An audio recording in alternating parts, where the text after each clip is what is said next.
মুসলমান ঘরের ছেলে মেয়েরা, আব্বারা, তরুণেরা, এ নবী পাকের প্রেমিকেরা, ইয়া আমার রাসূলুল্লাহ দিবানারা, আল্লাহ পাককে কারা ভয় করেছিল তাদের থেকে শিক্ষা নেন। নবী পাককে কারা মুহাব্বত করেছিল তাদের থেকে শিক্ষা নেন। আমাদের যে ইমাম আছে, চার ইমাম আছে, ইমামে আযম আবু হানিফা, ইমামে শাফি, ইমামে মালিক, ইমামে আহমদ ইবনে হাম্বল। এই ছেলেরা, যুবকেরা, ইমামে আযম আবু হানিফা রাহমাতুল্লাহ আলাইহি আল্লাহ পাককে এতটা ভয় করতেন, আল্লাহ জাহান্নামকে এতটা ভয় করতেন। হুজুর আমার 1 বছর 2 বছর নয়, 5-10 বছর নয়, 40 বছর ঈশার উজুতে আল্লাহর ভয়ে ফজরের নামাজ পড়েছিলেন। শুধু তাই নয়, হুজুর আমার 30 বছর, বছরে 5 দিন রোজা রাখা হলো হারাম। 2 ঈদ, একটা হলো ঈদুল ফিতর আর একটা হলো ঈদুল আজহা। ঈদুল আজহার পরে 3 দিন, এই 5 দিন হলো রোজা রাখা হারাম। আল্লাহ পাককে রাজি খুশি করার জন্য আল্লাহ জাহান্নামের ভয়েতে বছরে 5 দিন ছাড়া 30 বছর ধরে তিনি মুসলসাল আল্লাহ পাককে রাজি করার জন্য রোজা রেখেছিলেন। এই নওজওয়ানেরা, শুধু তাই নয়, হুজুর আমার 30 বছর ধরে 2 রাকাত করে রাতের বেলাতে নফল নামাজে দাঁড়িয়ে যেতেন। 1 রাকাতে 1 খতম আল্লাহ পাকের কোরআন শরীফ খতম করে নিতে। আরো জোরে বলেন সুবহানাল্লাহ। মুহাম্মদে দরুদ শরীফ আল্লাহুম্মা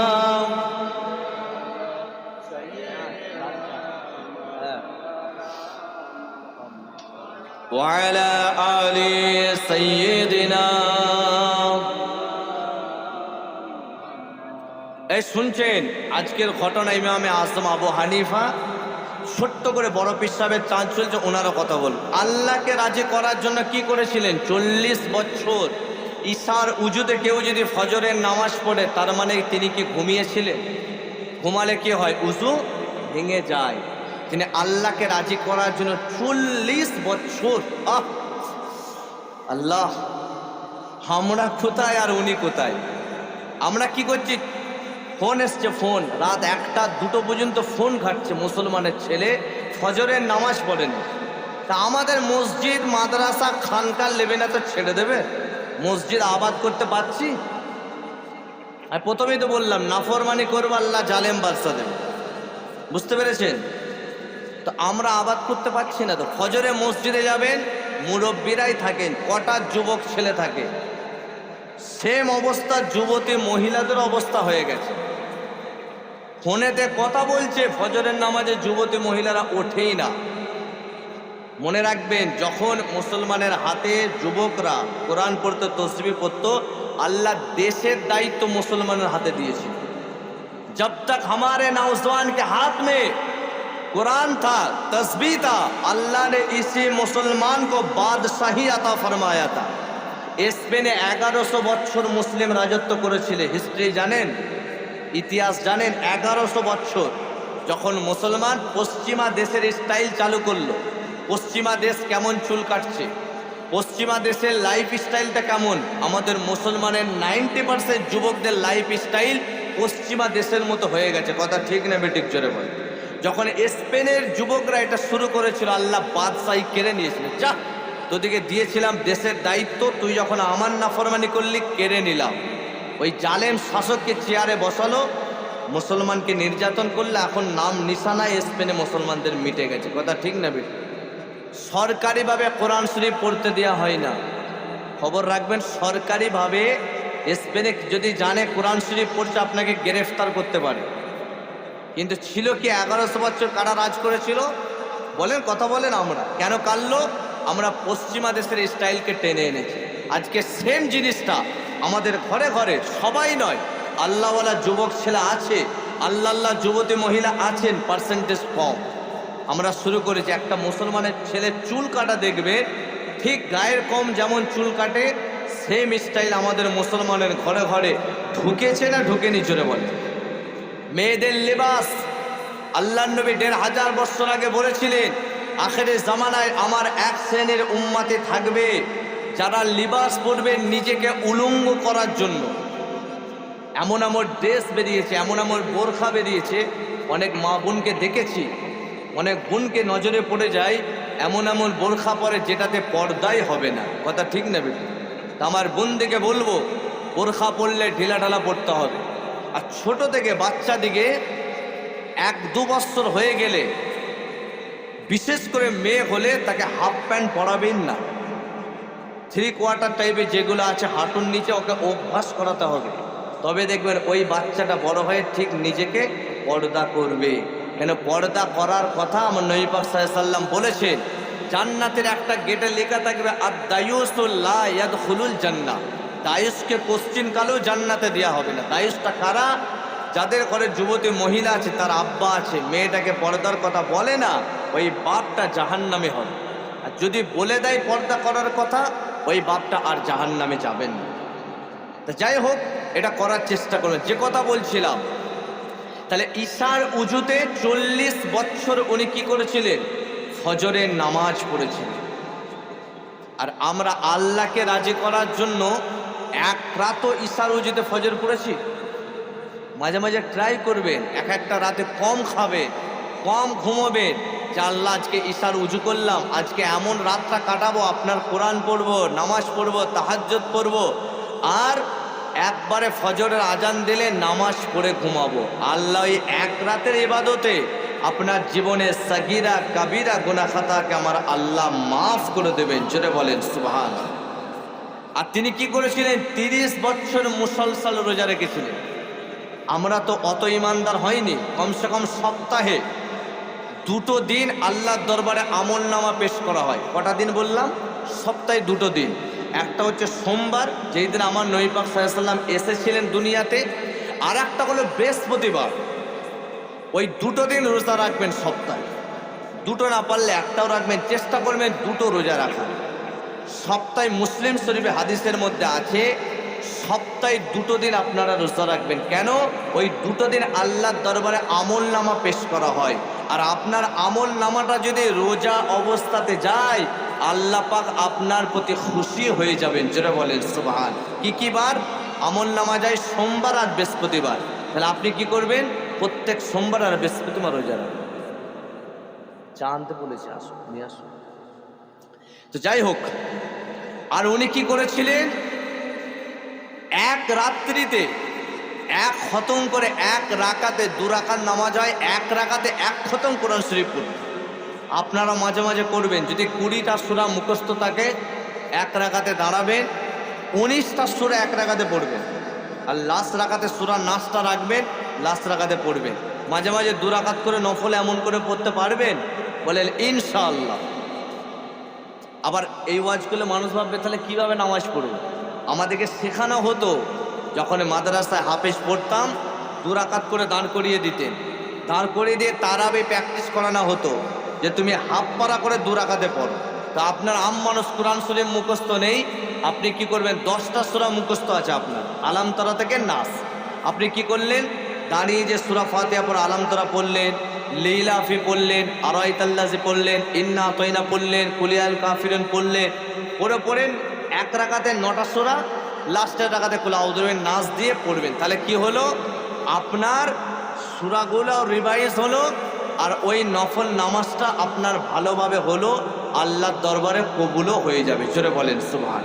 যেই ইমামের কথা বলছিলাম, ইমামে আজম আবু হানিফা রাহমাতুল্লাহ আলাইহি, আল্লাহ পাক আমাদেরকে এত বড় নসিবওয়ালা করেছেন। আল্লাহ নবী আজ থেকে 1500 বছর আগে বলে দিয়ে গেছেন, এই ছেলেরা, যুবকেরা, আমার নবী পাক বলেছিলেন, একজন আমার উম্মত আসবে, কুফা জমিনে যে পয়দা হবে, আল্লাহ পাকের সুরাইয়া মাকাম নামক জায়গাতে ওখানে ইলম থাকে। এই যে যারা হাফেজ আলেম হয় ওই জায়গা থেকে ইলম বন্টন করা হয়। আমার নবী পাক সাল্লাল্লাহু আলাইহি ওয়াসাল্লাম জানিয়েছিলেন কুফা জমিনে এমন একজন আমার উম্মত পয়দা হবে যে আল্লাহর দরবারে দোয়া আছে মাকামে সুরাইয়া নামক জায়গা থেকে আল্লাহ পাকের কাছ থেকে ইলম পেয়ে যাবে। এই ছেলেরা যুবকেরা ইমামে আজম আবু হানিফা হুজুরের কাপড়ের দোকান ছিল। হুজুর জীবনে ব্যবসার পয়সা থেকে বিশাল বাড়ি তিনি করেননি, অনেক জমি জায়গা তিনি কেনেননি, অনেক ব্যবসা তিনি বাড়াননি। একটা কাপড়ের দোকান থেকে আল্লাহ পাক তাকে এত পয়সা দিয়েছিলেন, এত পয়সা দিয়েছিলেন, ওই পয়সাগুলোকে নিয়ে জীবনে কোনোদিন তিনি আয়েশ আরাম করেননি। 20,000 আল্লাহ পাকের আলেম বান্দা করেছিলেন জীবনে তিনি। এগুলো আওয়াজটা কে ঘাঁটছে ওখানে? কেউ হাত দিচ্ছে নাকি? হাত দেয় না? মাঝে মাঝে এমন হচ্ছে কেন? আচ্ছা, এমনি এই ওয়াজে যদি আপনাকে 10 মিনিট বলতে দেওয়া হয় কেসে ফেলবে। আপনাদেরকে শুনতে ভালো লাগছে কিন্তু আমার আওয়াজ বলতে খুব কষ্ট হচ্ছে, আমাকে তো ইন্টারেস্টই লাগছে না। কিন্তু আল্লাহ রসুলের কথা বলতে এনেছেন, কষ্ট করে হলেও বলতে হবে, মাইক খারাপ হলে সরিয়ে দিলে হলেও বলতে হবে, কথা ঠিক না বেটা? তাহলে ইমামে আজম আবু হানিফা হুজুর ব্যবসার টাকা থেকে, আমরা তো মাদ্রাসার 10 টাকা চাইতে আসলে কথা বলি, এই কমিশন খাচ্ছে, অত কথার কি দরকার আছে? এসেছে ভালো লাগলে 10 টাকা দেবেন, না হলে সরে যাবে, এই তো কথা। আমরা কি করছি? ও কমিশন খাচ্ছে। লোকের গীবত করার আগে যদি কমিশন না খায় তাহলে তার গোনাটা আপনার নামে আসবে আর আপনার নেকিটা তার খাতায় চলে যাবে। আমরা তো গীবত অহরহ করব, কথা ঠিক না বেটি? যাই হোক, একটু চা পান করছে, আপনারা মহাব্বতে দরুদ শরীফ পড়েন। আল্লাহুম্মা সাল্লি আলা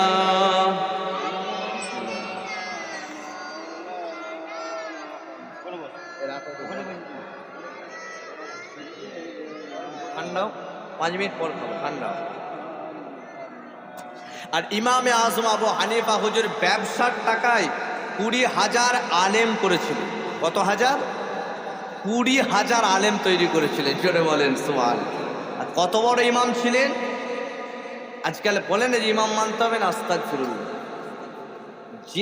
যিনি বুখারী শরীফ লিখেছেন তিনি ইমামে আজম আবু হানিফা হুজুরের মাসলাককে ফলো করতেন। ইমামে আজম আবু হানিফা হুজুরের মাসলাককে খাজা গরিবে নওয়াজ ফলো করেছেন, মুফতি শাহ আব্দুল কাদের জিলানী রহমাতুল্লাহ আলাইহি ফলো করেছেন। আমরাও ওনার মাসলাককেই ফলো করি, কথা ঠিক না বেটি? আর জীবনে 55 বার হজ করেছেন। কতবার? 55 বার। লাস্ট বারে যখন হজে গেছে, লাস্ট বার ইমামে আজম আবু হানিফা রাহমাতুল্লাহ আলাইহি হুজুর আমার যখন 55 বারের বেলায় লাস্ট বারে যখন হজ পাকে গেলে, জীবনে তার ইচ্ছা ছিল আমি তো প্রতি রাত্রির বেলাতে দাঁড়িয়ে দাঁড়িয়ে দাঁড়িয়ে নফল নামাজে আল্লাহ পাকের কোরআন শরীফ খতম করি। এবার আমি ইমামে আজম আবু হানিফা লাস্ট বার হজ পাকে আমি যাচ্ছি, আর জীবনে কোনোদিন হজ পাকে যাওয়া হবে না। আল্লাহ পাকে খানায় কাবা শরীফের সামনে দাঁড়িয়ে দাঁড়িয়ে দাঁড়িয়ে 2 রাকাত নামাজে আল্লাহ পাকের 1 খতম আমি কোরআন শরীফ পড়ব। এই ছেলেরা যুবকেরা, ইমামে আজম আবু হানিফা হুজুর যখন আল্লাহ পাকের খানায় কাবা শরীফের সামনে গেলেন, আল্লাহ পাকের খানায় কাবা ঘরটার সামনে আছে, হুজুর আমার নামাজে নিয়ত করলেন বিসমিল্লাহির রহমানির রহিম আলহামদুলিল্লাহি রাব্বিল আলামিন আর রহমানির রহিম মালিকি ইয়াউমিদ্দিন এমন করে নিয়ে সূরা নাস পর্যন্ত যখন তেলাওয়াত করলেন, আল্লাহ পাক এত খুশি হয়ে গেলেন, এত রাজি হয়ে গেলেন, সঙ্গে সঙ্গে সঙ্গে যখনই সালাম খানা ফিরিয়ে নিলেন, আল্লাহ পাকের খানায় কাবা শরীফের সোনার দরওয়াজাটা ইমামে আজম আবু হানিফা হুজুরের জন্য অটোমেটিক খুলে গিয়েছিল। ইমামে আজম আবু হানিফা হুজুর আল্লাহ পাকের খানায় কাবা শরীফের ভিতরে যাচ্ছেন। যাওয়ার সময় দাঁড়িয়ে গেলেন, দাঁড়িয়ে দাঁড়িয়ে খানায় কাবা শরীফের ভিতরে আবার তিনি 2 রাকাত শুকরিয়া নামাজ আদায় করলেন। যখনই সালাম কানা ফিরিয়ে দিলেন, কাবা শরীফের ভিতরে কোন থেকে আওয়াজ আসে, এ মুসলমানের ইমাম, এ জামানার ইমাম, ইমামে আজম আবু হানিফা। অটোমেটিক গায়েব আওয়াজ হচ্ছে, এ আবু হানিফা, তোমার জীবনের আমলগুলোকে আল্লাহ পাক কবুল করে নিয়েছে। আর যারা তোমার মাসলাকে ফলো করবে তাদেরও জীবনের গুনাহ খাতাকে তোমার বরকতে আল্লাহ পাক মাফ করে দেবে। এ নওজওয়ানেরা খানায় কাবা শরীফকে তওয়াফ করে এবার তিনি মদিনা শরীফের দিকে রওনা দিলেন। আল্লাহ নবী দরবারে যখনই তিনি গেলেন, আমার নবী পাককে সালাম জানাচ্ছেন, আসসালাতু আসসালামু আলাইকা ইয়া রাসূলুল্লাহ, আসসালাতু আসসালামু আলাইকা ইয়া হাবিবাল্লাহ, আসসালাতু আসসালামু আলাইকা ইয়া শাফিউল মুজনাবিন, আসসালাতু আসসালামু আলাইকা ইয়া রাহমাতাল লিল আলামিন, আসসালাতু আসসালামু আলাইকা ইয়া সাইয়্যিদুল মুরসালিন। ইমামে আজম আবু হানিফা যখন আল্লাহ নবীকে সালাম দিলেন, নবী পাক সাল্লামের রওজা শরীফের ভিতর থেকে অটোমেটিক সালামের জবাব আসলো, ওয়া আলাইকাস সালাম ইয়া ইমামুল মুসলিমিন। রওজা শরীফে সালাম দিচ্ছেন ইমামে আজম আবু হানিফা। নবী পাকের সোনার জবান মুবারকের উত্তরটাও নিজের কানে শুনেছিলেন। জোরে বলেন সুবহানাল্লাহ। এটা মুহাব্বতে কালেমা জিকির, কালেমা লা ইলাহা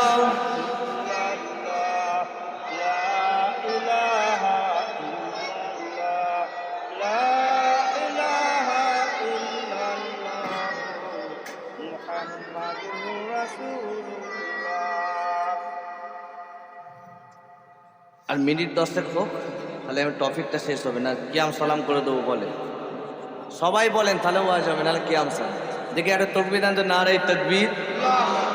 আমার পাশেই তো বলছে শেষ করে দেন, তাহলে টপিকটা কমসে কম শেষ করে দিই। ও আচ্ছা আচ্ছা, চালিয়ে যান, আপনার কথা বেরিয়ে গেল, শেষ করে দেন। আচ্ছা না, বেশি কোনো বিরক্ত করব না।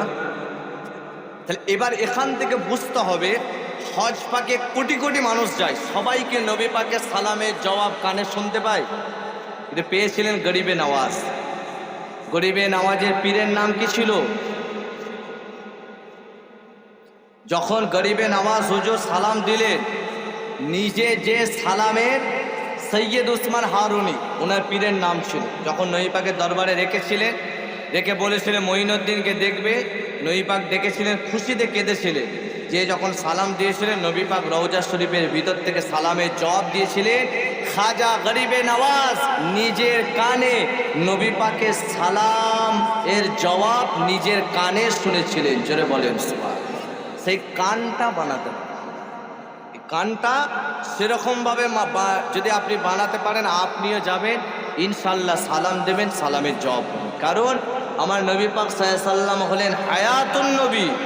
যারা এই নবী পাকের কাছে যায়, নবী পাক সাল্লাল্লাহু আলাইহি ওয়াসাল্লাম বলেছে যে আমি ওফাতের পরে, মানে আমি পর্দা নেওয়ার পরে আমার দরবারে যে এসে সালাম দেয়, জীবিত অবস্থায় থাকলে যেমন সাহাবা হুজুররা দেখা করেছিল, আমি পর্দা নেওয়ার পর সালাম দিলে আমি নবী বলছি, জীবিত অবস্থায় দেখা করলে যে সওয়াব, সেই বান্দাটা সেই সওয়াবটাই পেয়ে যাবে। জোরে বলেন সুবহানাল্লাহ। কিন্তু সেই নবী পাক সাল্লাল্লাহু আলাইহি ওয়াসাল্লামকে মহব্বত করার মতো করতে হবে। মা আতাকুমুর রাসূল ফাখুযু ওয়া মা নাহাকুম আনহু ফান্তাহু।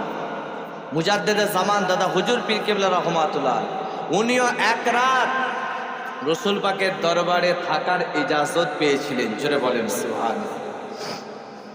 যখনই অনেক মানুষ বলে কে কি করছে দেখার দরকার নাই, আপনি যদি ফুরফুরাকে কেন মহব্বত করেন, পিছনটা দেখবেন, পিছনটা দেখে খেয়াল করতে হবে কে আছে। কারণ হচ্ছে ওনার সিলসিলাকে আমার আল্লাহ পাক কবুল করে নিয়েছে। যে যতই মিটাতে চায়, কেউ যদি আলেম সেজে এসে স্টেজে উঠেও তো অনেক আলেম বিরোধী করে, যে করবে সে ধ্বংস হবে। আর 70 প্রদীপকে আল্লাহ কিয়ামত পর্যন্ত জ্বালিয়ে রাখবেন। ছেড়ে বলেন সুবহানাল্লাহ। খাজা ইমামে আজম আবু হানিফা রহমাত রসুলকে সালাম দিলেন, আমার নবী পাক সাল্লাল্লাহু আলাইহি ওয়াসাল্লাম সালামের জবাব দিলেন। এই আকীদা রাখবেন, আমার নবী হলেন হায়াতুন নবী, আমার নবী হলেন শাফাআতুন নবী, আর আমার নবী হলেন নূরের নবী। অনেকে তো এক করে ফেলে। এই তো সেই দিন একটা ইউটিউবে আসলাম, বলছিল আমরাও এক, যেমন আমরা তেমন নবী। এটা কোনোদিন হতে পারে? হাম বলে তো বাত বলে, আর মেরা নবী বলে তো হাদিস বলে। জোরে বলুন না সুবহান। আমরা বললে কথা হয়, নবী বললে হাদিস হয়, দুটো এক হলো? আমরা ঘামলে গন্ধ বার হয়, নবী পাক সাল্লাল্লাহু আলাইহি ওয়াসাল্লাম ঘামলে ওনার পাসিনা মুবারক থেকে জান্নাতে খুশবু বার হয়। জোরে বলেন সুবহানাল্লাহ। যখন একটু নূরের কথা এলো, ক্লিয়ার করে দিন।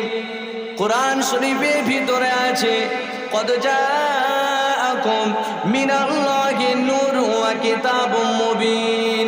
আল্লাহ পাক দুটো নূর পাঠিয়েছিলেন, একটা হলো কিতাবুম মুবিন, ওখানে কোনো আলেম ওলামার ইখতিলাফ নাই, কারোর কোনো ঝগড়া নয়। কিতাবুম মুবিন মানে হলো আল্লাহ পাকের কোরআন শরীফ। আর একটা হলো নূর, এই নূরটা নিয়ে ঝগড়া হয়ে গেছে। কোন আলেম বলছে নবী আমাদের মতো, কেউ বলছে না না নবী আমাদের মতো নয়। কিন্তু যে বলছে নবী নূরের নবী, সেটা হলো আহলে সুন্নাতুল জামাত। যারা আমরা সুন্নি মুসলমান, আমাদের আকীদা হলো আমার নবী পাক হলেন নূরের নবী। এই আকীদা রাখবেন। এবার আপনার মাথায় প্রশ্ন চলে আসলো, দলিল দেন। আল্লাহ নবী যখন মিরাজ শরীফে গিয়েছিলেন, কোরআন শরীফ 15 পারাতে আছে, সুবহানাল্লাযী আসরা বিআবদিহি। এখান থেকে লম্বা আয়াত আছে, সময় সংক্ষেপ বললে টাইম চলে যাবে। ওই রাতের বেলায় আমার নবী পাকের খাদেম হিসাবে এসেছিলেন আল্লাহ পাকের ফেরেশতা হযরতে জিবরাইল আলাইহিস সালাম। যখন হযরতে জিবরাইল আলাইহিস সালাম আসলেন, আসার পরে দেখলেন নবী পাক সাল্লাল্লাহু আলাইহি সাল্লাম ঘুমিয়ে আছে। হযরতে জিবরাইল আল্লাহর দরবারে প্রশ্ন করলেন, ও রব্বি আল্লাহ পাক, যে হাবিবকে আপনি মুলাকাত করার জন্য আপনি আমাকে আনতে পাঠিয়েছেন, আপনার হাবিবুল্লাহ ঘুমিয়ে আছে, কিভাবে তুলবো? আল্লাহ পাক জানিয়ে দিলেন, জিবরাইল তোমার শরীরের মধ্যে সব থেকে তোমার কাছে কোন জিনিসটা বেশি দামি? বলল এই জিভটা বেশি দামি। আল্লাহ পাক বললেন কেন? হযরতে জিবরাইল আলাইহিস সালাম বললেন, কেননা এই জিভ দিয়ে আমি আপনার জিকির করি, আল্লাহ আল্লাহ আল্লাহ আল্লাহ জিকির করি, এই জন্য জিভটা বেশি দামি। আমার আল্লাহ পাক জানিয়ে দিলেন, আমার হাবিবের কদম মুবারকটা, আমার রাসূলুল্লাহর কদম মুবারকটা তুমি হাত দিয়ে তুলবেন না, তুমি তোমার জিভ দিয়ে তুমি আমার নবী পাক সাল্লাল্লাহু আলাইহি সাল্লামের কদম মুবারকটাকে আদর করো, মানে হলো জিভ দিয়ে চাটো। তাহলে এখানে বোঝা গেল ফেরেশতা হলো নূরের তৈরি, কিন্তু ওই নূরটা থেকে নবী পাক সাল্লাল্লাহু আলাইহি সাল্লামের জিসিম মুবারকের নূরের দামটা আল্লাহর কাছে বেশি পছন্দনীয়। যখনই তুমি তুলে ফেললেন, আল্লাহ নবী উঠে বললেন, জিবরাইল কেন তুমি এইভাবে তুললে? জিবরাইল আলাইহিস সালাম বললেন, এটা হলো আমার আল্লাহ পাকের হুকুম। অনেক বড় কথা আছে, সংক্ষেপ করে দিলাম। মসজিদ আকসা শরীফে নামাজ হয়ে গেল, এবার আল্লাহর কাছে মোলাকাত করতে যাবেন। সবে মেরাজের রাত্রিতে প্রথম আসমান টপকালেন, দ্বিতীয় আসমান টপকালেন, তৃতীয় আসমান টপকালেন, চতুর্থ আসমান টপকালেন, পঞ্চম আসমান টপকালেন, ষষ্ঠ আসমান টপকালেন, সপ্তম আসমান টপকালেন। তারপরে হযরতে জিবরাইল আলাইহিস সালাম আল্লাহর নবীকে ছেড়ে দিলেন। আমার নবী পাক বললেন, জিবরাইল তুমি তো দুনিয়া জমিনে আমার সঙ্গে ছিলে, তুমি মসজিদ আকসা শরীফে নামাজ হয়েছিল ওখানে ছিলে, তুমি প্রথম দ্বিতীয় তৃতীয় চতুর্থ পঞ্চম ষষ্ঠ সপ্তম সাতম আসমান পর্যন্ত আমার সঙ্গে থাকলে, এবার কেন তুমি আমাকে ছেড়ে দিলে?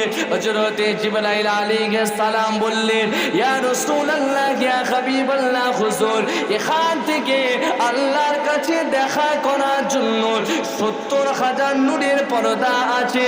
ওই নূরের পর্দাতে যদি আমি যেতে চাই, আমি জিবরাইল চলে যাব, পুড়ে যাব। ওই 70,000 নূরের পর্দার সঙ্গে মোকাবিলা করার জন্য একটাই নূর আছে, যেই নূরটার নাম হলো নূরে মুহাম্মদ। এখান থেকে বোঝা গেল আমার নবী পাক হলেন নূরের নবী। আর একটা কথা বলে আলোচনা শেষ করব। আল্লাহ নবী একবার ঘুমিয়েছিলেন, প্রচন্ড গরম হচ্ছিল, আরবের মরুভূমি উত্তপ্ত, বালির অনেক গরম আছে। আমার নবী পাক সাল্লাল্লাহু আলাইহি সাল্লাম ঘেমে গেলেন। আমার নবী পাকের পাক বিবি, আমাদের সকলের আম্মা জান আয়েশা সিদ্দিকা রাদিয়াল্লাহু তাআলা আনহা, আল্লাহ নবীর শরীর মুবারকের পাসিনা মুবারকটা চেচে বাটির মধ্যে রাখছে। আল্লাহ নবীর ঘুমটা ভেঙে গেল। রাসূলুল্লাহ বলতে লাগলেন, ইয়া আমার আয়েশা, তুমি কেন আমার পাসিনা মুবারকটা চাচ্ছো? আম্মা জান আয়েশা বলেছিলেন, ইয়া রাসূলুল্লাহ ইয়া হাবিবাল্লাহ হুজুর, আমি আয়েশাও ঘামি, আমার ঘাম থেকে দুর্গন্ধ বার হয়, কিন্তু আপনি যে ঘেমেছেন আপনার পাসিনা মুবারক থেকে খোদার কসম আমি আয়েশা বলছি, জান্নাতি মিশকে আম্বারের সুগন্ধি বার হয়েছে। আরো জোরে বলে সুবহানাল্লাহ, নারে তাকবীর। তাহলে আমার নবী পাক কি? নবী ঘামলে কি হচ্ছে? খুশবু। এক করে দেবেন, এক করলে সব বেকার হয়ে যাবে। কারণ আচ্ছা, আলাদা করতে আমাদের অসুবিধা আছে নাকি? অসুবিধা হয় কি? হয়নি। সেই নবী যেটা বলে গেছে সেটা মানতে হবে। হযরত ইমামে আযম আবু হানিফা রাহমাতুল্লাহ আলাইহি এত বড় নবী পাকের আশিক ছিলেন। একবার তিনি একটা নালার পাশে দাঁড়িয়ে আছেন, নালা দিয়ে যে পানি যায়, তো যখন দাঁড়িয়ে আছেন পানি থেকে একটা দুর্গন্ধ আসছে, তো উনি ফলো করলেন এখানে গোসলখানা কোথায় আছে। যখন গোসলখানার কাছে গেলেন, যাওয়ার পরে বললেন, যে গোসল করে বার হলো, বলছে তুমি তোমার মায়ের নাফরমানি করো, মাকে কষ্ট দাও। বলছে কেন? বলছে তোমার শরীরে যে গোসল করেছো, তোমার শরীর থেকে মায়ের নাফরমানির গন্ধ পানির দ্বারা ভেসে যাচ্ছে। বলেন নাউজুবিল্লাহ। এত বড় আল্লাহ তাকে ক্ষমতা দান করেছে, যিনি প্রতি রমজানে 62 খতম করে আল্লাহ পাকের কোরআন শরীফ প্রতি রমজানে তেলাওয়াত করতেন। জোরে বলেন সুবহান। যে দিনে 2 খতম পড়বে আরেকটু বেশি, সে মনে হয় রাত দিন ঘুমিয়েছে। এগুলো কিসের কারণে করতেন? এক, আল্লাহকে খুশি করার জন্য। তাহলে আজও নবীর উম্মত কিছু আছে না নাই যে মাকে কষ্ট দেয়? আছে না নাই? মাকে আব্বাকে কষ্ট দেয়। একটা কথা মনে রাখবেন, মাকে যদি আপনি উফ বিরক্ত শব্দটা একবার ব্যবহার করেন, যদি ক্ষমা না চান, জীবনের আমল সব বেকার হয়ে যাবে। মায়েদেরও উচিত ছেলেকে সঠিক সম্মান দেওয়া, আর ছেলেদেরও উচিত মায়েদের খেদমত করা, মাকে আদব করা। মায়ের স্থানে বলতে গেলে অনেক লম্বা ওয়াজ করতে হবে। একটাই কথা, মায়ের শরীর খারাপ, ছেলে পড়ে আছে বাইরে, যখনই শুনবে যে মায়ের শরীর খারাপ, কাজ কাম ফেলে দিয়েছে, মা আব্বার কাছে বসে খেদমত করতে হবে। কেন?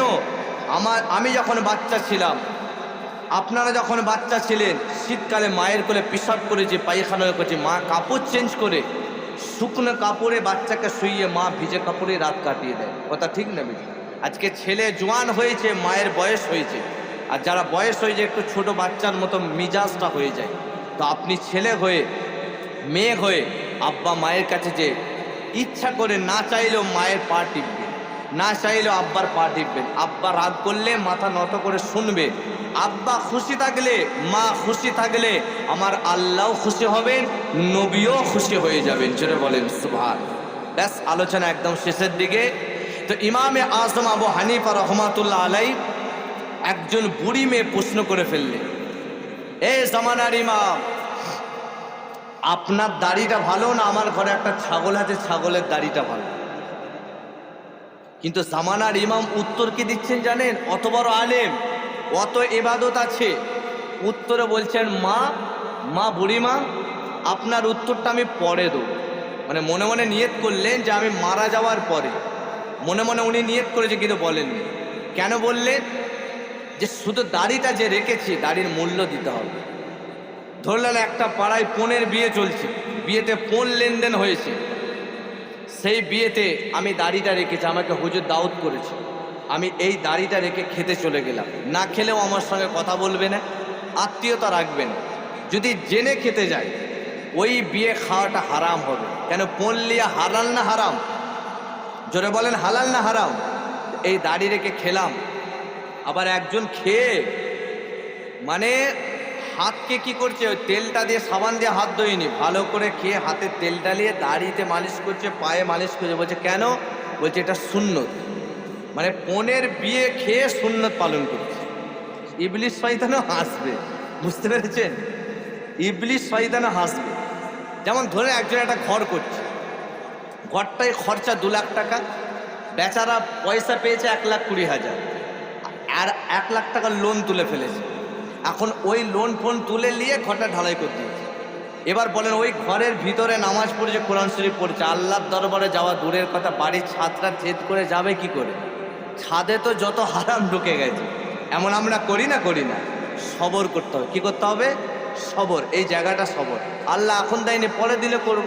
আপনি বিল্ডার্সে কথা বলেন, ধারে নেন, সে যদি পয়সা বেশি নেয় ধারে করুন, কিন্তু যেটা করবেন হক পয়সায় করলে ওই বাড়িতে বসে আপনি ইবাদত করবেন, দেখবেন ওই বাড়ির ইবাদতটা আল্লাহ কবুলও করবে। বাড়িতে রোগ জ্বালা আল্লাহ কিছুই দেবে না। কথা ঠিক নেবে? টাইম হয়ে গেছে নাকি সময়? আচ্ছা, 11টা বেজে গেছে। হ্যাঁ, চিচ্ছি করে বৃষ্টি পড়ছে, তো ওয়াজ করলে অনেক বেড়ে যাবে। তো ইমামে আজম আবু হানিফা হুজুরকে একবার জেলে দেওয়া হলো, এটা লাস্ট। তো জেলে যখন দেওয়া হয়েছে, জেল থেকে যখন হুজুরকে বার করা হচ্ছে, ওনার সঙ্গে 40 জন আসামি ছিল, চোর, ডাকাত, বদমাইশ। আল্লাহর অলির সঙ্গে 40 জন আসামি আল্লাহর অলি হয়ে গিয়েছিলেন। জোরে বলেন সুবহান। ওনাকে বিষ খাইয়ে মারা হয়েছিল। আর যেখানে দাফন করা হচ্ছে, যেখানে হুজুরকে দাফন করা হয়েছিল, ওই জায়গাটাতে 7,000 বার কোরআন শরীফ খতম করেছেন। কতবার? 7,000 বার। তা আপনি ইন্তেকাল করবেন, আমিও করবো ইনশাআল্লাহ। ইন্তেকালের সময়ের আগে নিজে থেকে খতম ডেলি পড়বেন, ডেলি পড়বেন, ডেলি পড়বেন। আর মনে করবেন, আল্লাহ আমি যখন কবরে চলে যাব, যেন আমার এই খতমের স্বভাবটা আপনি ফারেস্তার মাধ্যম দিয়ে কবরে দেবেন। আল্লাহ পাক যেটুকুন বলালেন, অল্প সংক্ষেপ, আমি তো কাটা কাটা বললাম, বিস্তারিত কোনোটাই বলতে পারলাম না। যেটুকুন আমাকে বলালেন, আপনাদেরকে শোনালেন, আল্লাহ আমাদের সকলকে বলার থেকে, শোনার থেকে বেশি বেশি আমল করার তৌফিক দান করে সকলেই পড়েন আল্লাহুম্মা আমিন। আসুন একটু দাঁড়িয়ে দাঁড়িয়ে নবীকে সালাম পেশ